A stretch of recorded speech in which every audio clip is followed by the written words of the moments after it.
What's going on, guys? Back in the garage. I got a little bit of time to take a closer look at these fenders. I've been getting a lot of questions about these fenders. I'll put the part number to them on the screen, but these are aftermarket fenders from CJ Pony Parts, and you may have seen some of the shorts I've put up on YouTube about them. Overall, they seem pretty good. Right now, the big question is, how are these headlight bezels going to fit on them? I honestly have no idea, but we're going to try that now. And I still need to get the inner splash guards and stuff on these, but yeah, check them out. So far, they seem really good, and they don't appear to be like any of the fenders I've seen people do reviews on. Like I said, yeah, I picked them up from CJ Pony Parts, and I'm going to take a little bit of time here and get these headlight bezels on. So let's get to it. Now, before I get the headlight bezels on, I need to trim the driver's side fender a little bit. As you can see, I mean, it's right up against this door, and it's not so much a fender issue, I believe, as it is, well, that door is lined up about perfect. But what I need to do here to get this to slide forward is this area right here is preventing it from coming forward. So I need to trim the fender right in here. And I think in doing that, there's a little bit of room here that I can slide this forward, and it should take care of that gap. So I'll do that quick, and we'll see what kind of difference that makes.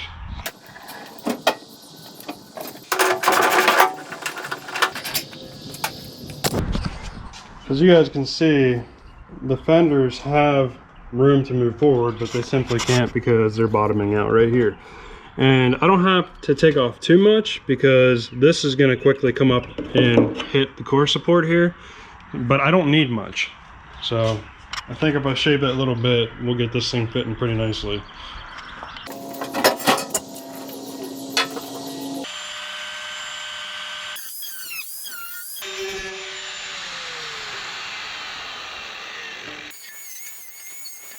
So it wasn't much, but like I said, I don't need to move it forward too far, I don't think. This should be fine.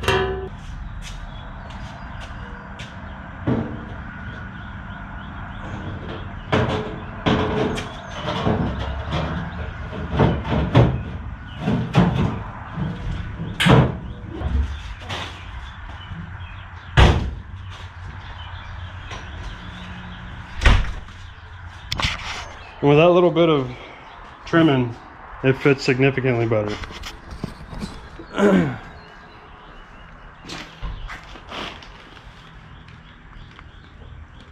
Much better.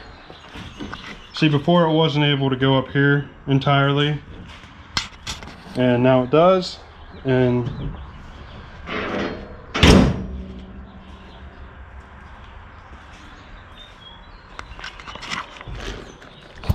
all right, so let's get these bezels on. That's kind of the last piece of the puzzle, I think. I could be forgetting something, I don't know, but I think we're in good shape.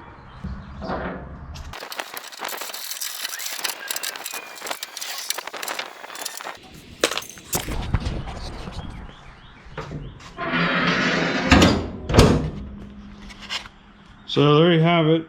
I don't know if this is what people consider some gapping issue, this little bit right here, but as far as I'm concerned, I'm not going to complain about that. I'm incredibly happy with this fitment. There's the way the hood lines up. To me, that's good. I mean, you guys know I'm by no means a perfectionist. I'm really looking more forward to when I can start driving this thing. So I can see how this would bother a lot of people. I mean, there is a gap there.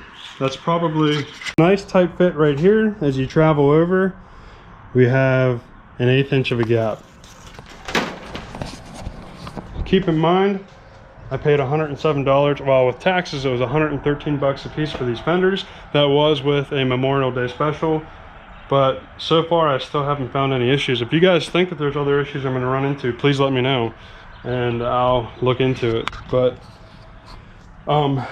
this just saved me a lot of time with getting this thing on the road. And yeah, I mean, for 113 bucks, take my money, because I no longer have to deal with you know, cleaning up all this, the inside braces. As you guys know, I started repairing one of those, but yeah, I'm really happy with it. Okay, so as for the passenger headlight bezel, it's not quite as good. There's not a tight fit right here. So, I mean, it's at its widest is probably 1/8 of an inch, and it is a little bit, it's probably about the same. Now I am missing 2 screws, but I don't think they're gonna make a difference. But there's where we're at with the headlight bezel fitment.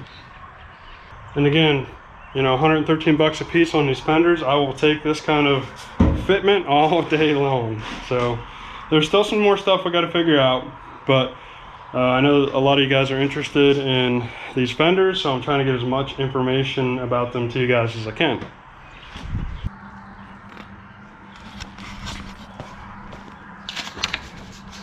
Again, here is the template for the original fender. This is the curve, because some guys have mentioned that these curves don't always line up. But as you guys can see, that curve is dead on. So that's good. Here's your gaps. Up in here. This still needs to slide up just a little bit, but I mean, all in all, I'm really happy with this. As I said before, the next project is probably going to be sanding down the deck lid and getting it sprayed in epoxy primer with the compressor air gun setup that I got. I went ahead and got, see if I can find it here. Picked up epoxy primer from Eastwood with some reducer, because I'll be spraying it in the summer, and the reducer is good for between 70 and 80 degrees, which we should be fine.